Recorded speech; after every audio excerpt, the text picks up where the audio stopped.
Beef Wellington is one of those dishes everybody knows about. You've seen Gordon Ramsay react to it on social media. Every time someone makes a very questionable one, he's on it. This is one of the most famous dishes in the UK, and I would say in the world at the moment. The one time of year where you're gonna have a Beef Wellington is Christmas. This is the perfect celebratory dish. There's a lot of varying recipes out there, but I'm gonna break it step by step down for you to show you how to nail each exact component. Stick around and I'm gonna show you the perfect recipe for a Beef Wellington.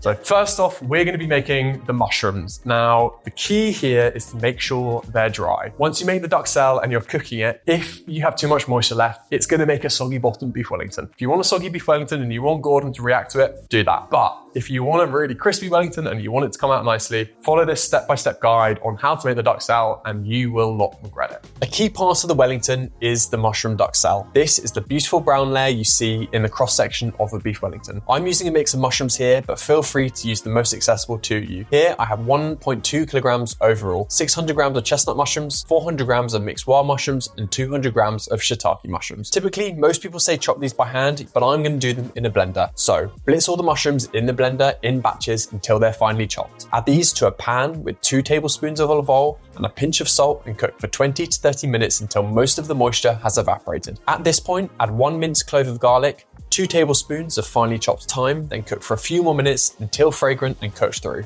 Turn the heat up to high and deglaze the pan with some whiskey. This is entirely optional but adds a smokiness to the Duxelles if you do. Then flambe it, then cook it for a few more minutes to get rid of all of the newly added moisture. Once cooked, set this aside into a tray and leave it to cool until we need to use it later on. The key here is to get it dry and remove as much moisture from them as you can. The second important part of the Beef Wellington is the crepes. Now the crepes, alongside the mushrooms and prosciutto, which I'll talk about later, these add a barrier to the pastry. So they prevent a lot of the moisture from evaporating and going out into the pastry, which would usually make it soggy. So we're going to be doing a herb one, so we get a nice bright green circle inside. This is a very classic way to do it and also packs it full of flavor. So here's how you make it. First things first, we need to blanch the herbs. Now blanching is essential because it breaks down and gets more color and flavor out of them when we blend them later on. And secondly, it just softens them up enough to make them easier to blend. Bring a large pan of water to a bowl, then add in 30 grams of parsley, stalks and all, 100 grams of spinach, and 10 grams of chives. Blanch these in the boiling hot water for only 30 seconds, that's all you need, and then scoop them out and place them into a bowl of ice cold water immediately. Ice cold water is essential because this makes them stay a bright green color and stops the cooking process. Once the herbs have cooled, lift this out with your hands and squeeze out any excess moisture until you get a solid ball of green like this. Add this into a blender with 330 milliliters of milk. Blitz this until completely smooth. Once blitzed, pass it through a sieve and then whisk it together with 2 whole eggs and 35 grams of melted unsalted butter. However, make sure this butter has slightly cooled a bit first. Now, in a separate bowl, mix together 150 grams of plain flour, pinch of fine sea salt, then add in the herb milk and beat this with a whisk until completely combined. And now it's time to cook them. To make them, preheat a non-stick frying pan over a medium-high heat and wipe a small amount of oil onto the base of the pan. Cook these pancakes for a few minutes on each side until the crepes are cooked through, then set them aside onto a plate, cook the remaining ones, and then leave them all to cool before assembling. The next and final component that we need to prepare in advance for the Beef Wellington is the puff pastry. Now, you guys don't need to make this if you don't want to. However,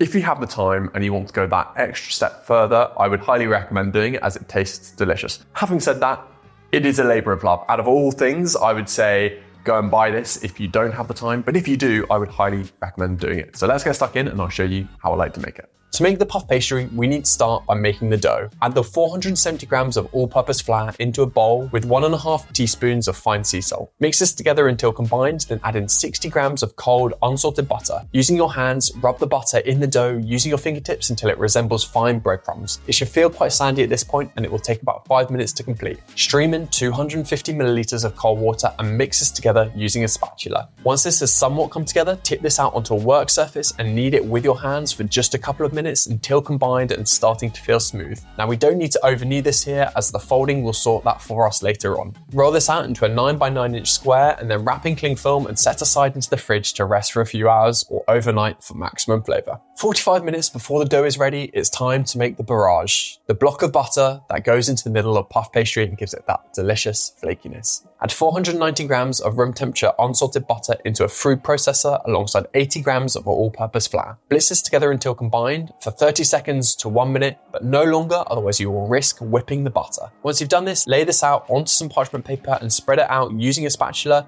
into an 8 by 8 inch square. An easy way to do this is to draw the square on the back of the parchment paper and flip it over. Wrap this up in cling film, then set aside into the fridge, and after about 45 minutes, the butter should be cold enough to use and the dough will be ready. If you are doing this at different times, now make sure the butter isn't too cold or too warm. The ideal temperature for the butter is around 11 to 12 degrees Celsius or 52 to 53 degrees Fahrenheit. It is time to make this puff pastry. Remove the cold dough from the fridge, which should be in a 9 by 9 inch square. Roll this out into a rectangle of 18 inches. Lay the butter block in the middle so the corners are touching the flat edges of the dough, and fold the edges of the dough in like a parcel. Pinch this dough together to seal the seams, then dust the top lightly with flour. Using a rolling pin, roll this out into a rectangle about 20 inches in length. Then fold the top third of the dough to the middle and then the bottom third on top of that. This is just like folding it closed like a letter. Now, cut a slit along the curved edges to release any tension. Turn this 90 degrees and roll it out with the cut edges at the sides to your left and right. Then roll this out again and repeat the fold. Wrap this in cling film and chill for at least another 30 minutes in the fridge. Then repeat this roll out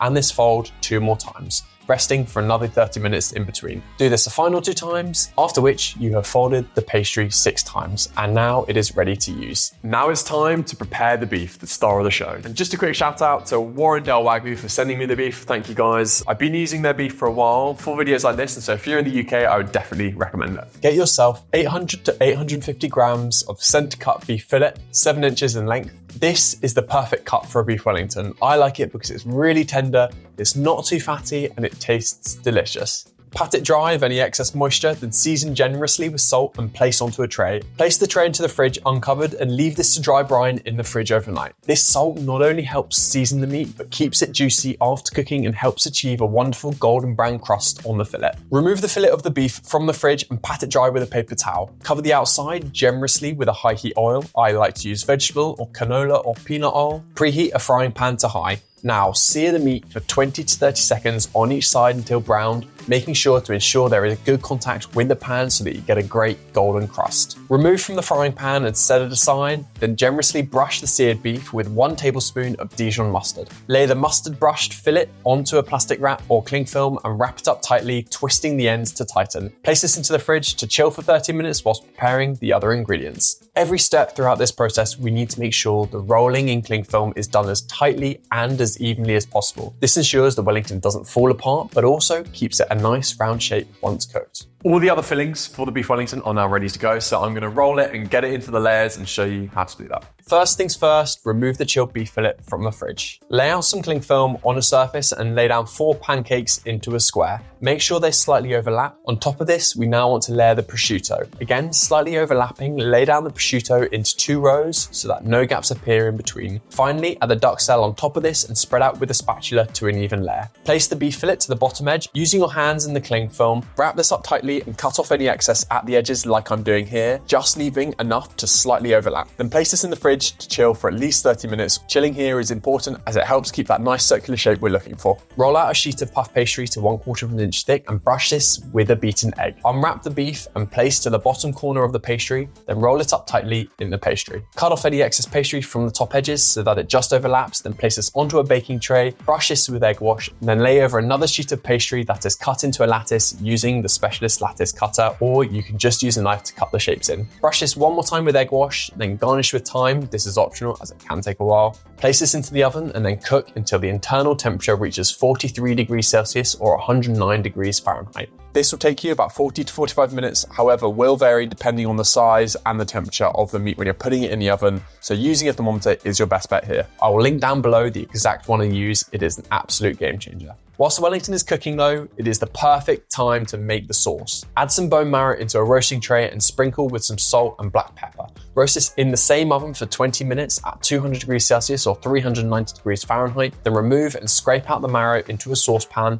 and add in 3 shallots, 400 milliliters of beef stock, 600 milliliters of red wine, and a sprig of rosemary. Don't use your best bottle of wine here, but do use something you would drink, as this is the key flavor to the sauce. Bring this to a simmer and reduce for 30 minutes until thick and glossy. Whisk in a knob of butter to make this extra silky, and then set aside until ready to use. Once the beef Wellington is cooked, remove it from the oven. And that is how you make a delicious beef Wellington. I'm gonna let this rest for 10 minutes, and then we're gonna carve in, serve it with some sauce, top it with some chives, and eat it.